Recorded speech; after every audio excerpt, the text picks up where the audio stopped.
여기 한 가지 불편한 진실이 있습니다. 그것은 어느 날 갑자기 더 이상 리플을 전혀 살 수 없게 될 수도 있다는 건데요. 그 이유는 리플이 실패해서가 아니라 우리의 구매 권리가 박탈되기 때문입니다. 자, 이미 최근 상황만 보더라도요. 그 실체는 드러나기 시작했습니다. 벌써 코인베이스에 있는 리플이 정리되는 사건이 이미 발생이 되었었고요. 이로 인해 유동성은 사라지면서 그 배후에는 이 블랙록 같은 거대 기관이 있다는 이야기들과 함께 이미 자산 운용사들은 공격적으로 리플 현물 ETF를 신청하기 시작했습니다. 자, 현물 ETF의 승인은요. 가격 상승의 훌륭한 기폭제라고만 생각하시면 안 됩니다. 현물 ETF를 승인하기 위해서는요. 자산 운용사 등 기관 투자자가 직접 보유해서 기초자산으로 하는 상장 지수펀드 상품입니다. 한마디로 해당 운용사들이 실물 리플 현물 ETF를 출시하기 위해서는 실제 리플을 보유하고 있어야만 한다는 것이죠.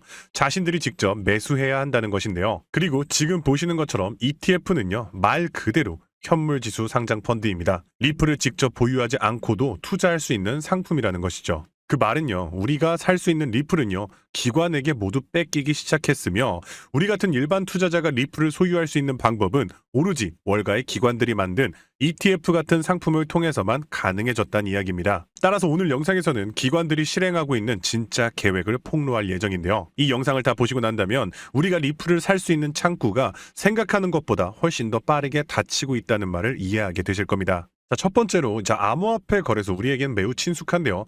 다들 암호화폐 거래소를 많이 사용하실 텐데 거래소는요 말 그대로 코인을 자유롭게 입금하거나 출금할 수 있고 이 콜드 월렛이라는 개인 지갑에 보관하면서 실물 코인을 직접 소유하는 것이죠. 마치 먼 옛날에 중개인으로부터 주식 증서를 가져와서 이 집안에 있는 금고에 보관하는 것과 같은 건데요. 자, 그 말은 금도 마찬가지입니다. 대부분의 사람들은요, 이 금의 ETF 같은 다른 이 구조화된 상품을 통해서 금을 소유합니다. 금을 직접 사는 것이 아닌 이러한 ETF를 이용한다는 것이죠. 하지만 최근에 이러한 파생 상품은요, 조작될 수 있다는 것을 투자자들이 깨닫는 추세가 있었는데요. 자, 그렇다고 이렇게 금을 실제로 보유하기에는요, 이 분실에 대한 보험이 필요하고요. 어디에 보관해야 할지 그런 걱정들이 생길 수밖에 없습니다.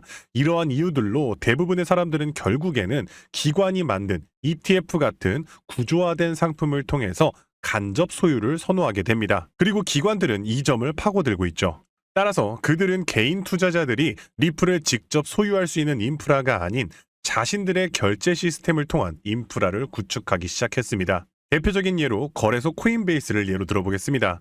코인베이스는요, 아시다시피 통합 계좌 구조로 운영이 됩니다. 모든 고객의 자산이 하나의 거대한 지갑에 보관이 되고요. 여러분들은 그저 개인 소유를 확인할 수 있는 이 식별 태그를 부여받을 뿐입니다. 이것을 개인키라고 하죠. 그런데 이것은요, 사실상 거래소가 여러분들에게 자산을 빚지고 있는 상태입니다. 마치 은행과 같이 말이죠. 하지만 이러한 거래소가 파산하게 된다면 어떻게 될까요? 사실상 여러분의 자산을 돌려받을 길은 막막해집니다. 과거 FTX 거래소 사태를 기억하신다면 이 얘기가 좀 더 와닿으실 텐데요. FTX는요, 과거 세계 3대 거래소 중 하나였습니다. 이뿐만 아니라 실제로 셀시우스, FTX, 보이저 사태 등에서 우리는 그 뼈아픈 결과를 똑똑히 목격했었죠. 투자자들은 하루아침에 버려졌고 수년이 지나도 자산을 돌려받지 못하거나 돌려받더라도 당시 가치에 한참 못 미치는 금액이었습니다. 즉, 이 모든 구조는요, 처음부터 직접적인 소유를 위해 설계되지 않았다는 겁니다. 여기에는 다 그럴 만한 이유가 있었습니다. 처음부터 월스트리트의 큰 그림은 리플을 자신들의 구조화된 상품으로 편입시키는 것이었습니다. 이미 비트코인 ETF가 있었고요. 채권, 파생상품, GBTC와 같은 상장 신탁도 존재하죠. 점점 더 많은 구조화 상품이 쏟아져 나오고 있습니다. 이것이 바로 뉴욕의 월가와 기관들이 원하는 구도입니다. 모든 거래의 수수료를 챙길 수 있고 고객의 자산을 직접 보관하지 않아도 되는 위험과 부담을 질 필요가 없습니다. 결국 리플이 지금처럼 자유롭게 유통되기보다는 결국에는 기관에 의해 패키지화가 된다는 겁니다. 그렇다면 어떠한 상황이 이러한 제도권 편입을 가속화시킬까요? 바로 지금 보시는 것처럼 발행량은 7만여 개, 기관은 350만 개 매수, 말 그대로 이 수요가 공급을 따라가지 못하는 상황에 이러한 사태가 벌어집니다. 아시다시피 이미 수많은 전문가들은요, 리플에 곧 공급 쇼크가 올 것이라고 전망하고 있는데요. 이러한 디지털 자산들은요, 원래 대부분 공급량이 한정되어 있습니다. 모두가 잘 알고 있는 사실이죠. 기관들이 본격적으로 리플을 채택하고 사람들이 리플의 프로토콜을 이용해 결제하거나 인프라를 구축하기 시작하면 유통되는 리플의 상당수가 시장에서 잠기게 됩니다. 결국에는 개인 투자자들이 리플을 직접 살 수 있는 물량은 얼마 남지 않게 된다는 것이죠. 결국 기관들의 현물 ETF 출시라는 기폭제가 리플의 희소성이 되어서 리플을 기관의 손아귀에 넘겨주는 결정적인 요인이 될 것입니다. 따라서 리플의 CEO 브래드 갈링하우스 또한 암호화폐의 99%는 미래에 쓸모없는 존재가 될 수 있다, 0으로 수렴할 수 있다라고 말하는 이유가 바로 여기에 있습니다. 실제로도 비트코인의 불장의 정점을 맞이했던 2017년은요. 당시 시카고 상업거래소 일명 CME 선물 시장이 출시된 바로 그날이었습니다. CME 거래소, 마치 리플의 행보와 굉장히 비슷하다는 것을 느낄 수 있죠. 즉, 여러분이 공포에 매도한 물량을 다시 사려고 하더라도요, 이후부터는 직접 소유할 수 있는 것이 아니라 기관들이 신청한 리플 현물 ETF 주식을 소유하게 될 뿐이라는 겁니다. 99%의 토큰이 사라지고 비트코인, 이더리움, 리플, 스텔라, 헤데라 등 이 소수의 기관이 승인한 디지털 자산만이 살아남는 세상이 오게 된다면 대부분의 사람들은 이 모든 것이 ETF-같이 제도화된 이후에나 이러한 자산에 접근할 수 있게 될 겁니다. 자, 그렇다면 우리는 이러한 흐름에 어떻게 해야 앞서 나갈 수 있을까요? 간단합니다. 만약 여러분이 지금 리플을 팔지 않고 직접 소유하고 계신다면 여러분은 이미 대다수의 다른 투자자들보다 훨씬 더 앞서 있는 것입니다. 기관들이 직접 소유의 문을 닫아버리기 전에 여러분들은 이미 리플을 확보한 거나 마찬가지라는 것이죠. 그럼 정답은 이미 나왔다는 거죠. 기관들과 고래들뿐만 아니라 이제 미국 전역에 있는 소매점에서도 리플을 실전 자산으로 채택하면서 리플 기반으로 금융 시스템 또한 재편되고 있습니다. 자, 그럼 여기서 우리는 중요한 질문이 하나 생기죠. 그러면 우리가 리플에만 올인하면 되냐라는 건데 절대 아니고요. 여러분들 기관이나 고래들은요, 절대로 한 종목에만 자금을 쏟아붓지 않습니다. 리플이 선두주자라면 리플 뒤를 따르는 관련 후속 코인들이 반드시 몇 가지 존재합니다. 대표적인 사례로 온도 파이낸스의 온도 코인이 있습니다. 온도 코인은요, 리플 레저, 리플 원장 기반의 RWA 국채 상품을 최근에 출시했는데요. 그런데 RWA 시장에 막대한 자금을 쏟아붓고 있는 세계 최대 자산 운용사 블랙록의 핵심 종목이자 대장주가 바로 온도코인이라는 겁니다. 따라서 온도코인 같은 경우는요, 리플과 블랙록, RWA라는 이러한 연관성으로 인해서 상장 대비 1년 만에 무려 4,200%나 올랐고요. 이 당시에 여러분들이 10만 원만 투자했어도 지금이면 4,200만 원이 되었다는 거고요. 따라서 이렇게 대장주 리플 포함해서 온도코인처럼 리플 관련 후속 코인들을 찾아서 분산 투자하시면은 소액만으로도 큰 돈을 버실 수 있는 겁니다. 자, 그렇다면 어떻게 해야 이렇게 리플 관련 후속 폭등 종목을 찾아서 우리가 큰 돈을 벌 수 있는 걸까요? 지금부터는 아무도 알려주지 않는 단 6개월 10만 원만으로 5억을 만들었던 트레이더가 공개하는 월가의 비밀 노트를 공개하겠습니다. 제가 알려드릴 이 방법은 연수익 30억을 찍는 현직 미국 퀀트 트레이더들과 뉴욕 헤지펀드 이사진들만 내부용으로 사용하는 절대 기밀 매뉴얼입니다. 유튜브나 인터넷에서 검색을 해보아도 자산 운용사들의 보고서에도 심지어 글로벌 금융업계 세미나에도 단 한 줄도 나오지 않는 정보인데요. 이 영상에 투자할 단 몇 분 그 안에 잡지 못하면 기회는 사라집니다. 그럼 시작하겠습니다. 먼저 지난 10년 동안 비트코인의 연평균 수익률은 S&P 500을 40배가량 앞질른 지 오래입니다. 숫자만 보아도 전통 자산과는 완전히 다른 판이 펼쳐지고 있죠. 당장 올해 1월만 하더라도 미국에서 스팟 비트코인 ETF가 출시되자마자 400억 달러가 넘는 자금이 몰렸고, 지난 2024년 한 해 스테이블 코인 결제액이 27조 달러를 넘기면서 비자와 마스터카드의 연간 처리 액수를 합친 규모를 추월했는데요. 이로써 암호화폐의 고질적인 의문 부호였던 코인은 실사용이 없다라는 오래된 편견 또한 사라지면서 이제 코인 시장은 그 어느 때보다도 역대급으로 커져가고 있습니다. 실제로 비트코인이 본격적으로 대중에게 알려진 2017년만 하더라도 이미 단돈 50만 원으로 4개월 만에 1억 원으로 불린 사례가 있었고요. 2022년에는 57만 원만으로 10억을 만든 투자자가 있었으며, 작년 2024년에는 소액만으로 15억을 만들어 대박을 낸 공무원의 사례도 있었습니다. 더욱이나 2025년에는 미국의 대통령마저 코인으로 1조 원 가까이 수익을 내면서 현재에도 코인 투자만이 서민과 재벌의 경계를 허무는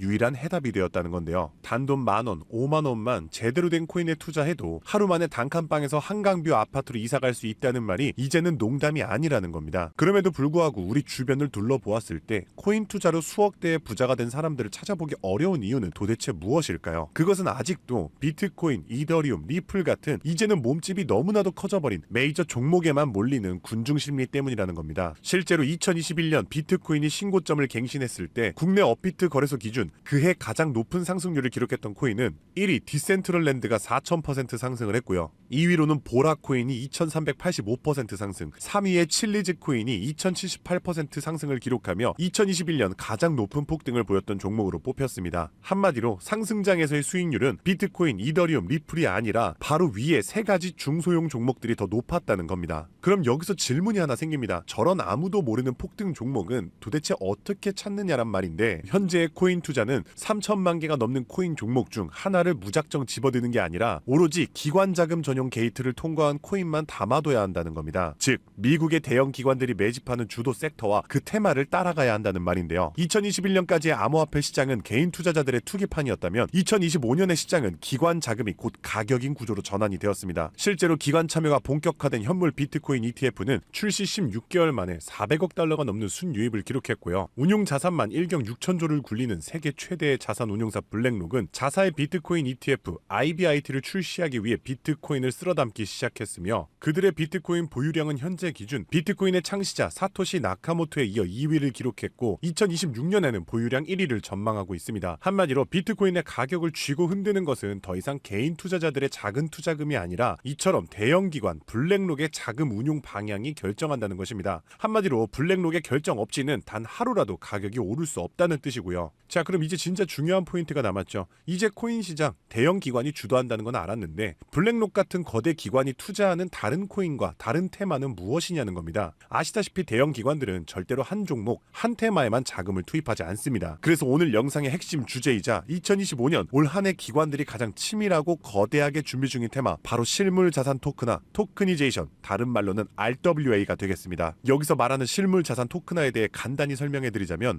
부동산, 장기 국채, 주식 등 비싸고 덩치가 큰 건물이나 가격이 비싼 채권, 주식 같은 무형 자산의 투자 상품을 조각조각 나눠서 코인으로 사고 팔 수 있게 만드는 것인데요. 예를 들어 1억짜리 건물을 통째로 살 수 없다면 이 건물 지분을 아주 얇게 나눠서 만원, 심지어는 1000원 단위의 코인으로 쪼갠 뒤 그 코인을 거래시장에 올려놓는 것이죠. 이렇게 하면 해당 건물 지분에 대해서 24시간 내내 사고 싶을 때 살 수 있고, 스마트 컨트랙트가 자동으로 거래도 해주기 때문에 건물에서 나오는 월세 수익이나 이자 또한 내가 산 코인만큼 나눠서 자동으로 내 지갑에 꽂아준다는 겁니다. 게다가 복잡한 중개나 서류 결제를 맡는 과정도 필요 없기 때문에 수수료와 인건비도 제로에 가깝다는 겁니다. 그럼 여기서 미국 대형 기관이 RWA에 집중하는 이유는 무엇일까요? 그것은 바로 미국의 금리 방향을 결정하는 국채를 팔기 위해서입니다. 현재 미국의 최대 문제는 정부가 자금을 조달하기 위해 발행하는 국채의 수요가 계속해서 최저치를 찍고 있기 때문입니다. 국채 수요가 줄어들면 국채의 가격이 내려가고요. 국채의 가격이 내려가면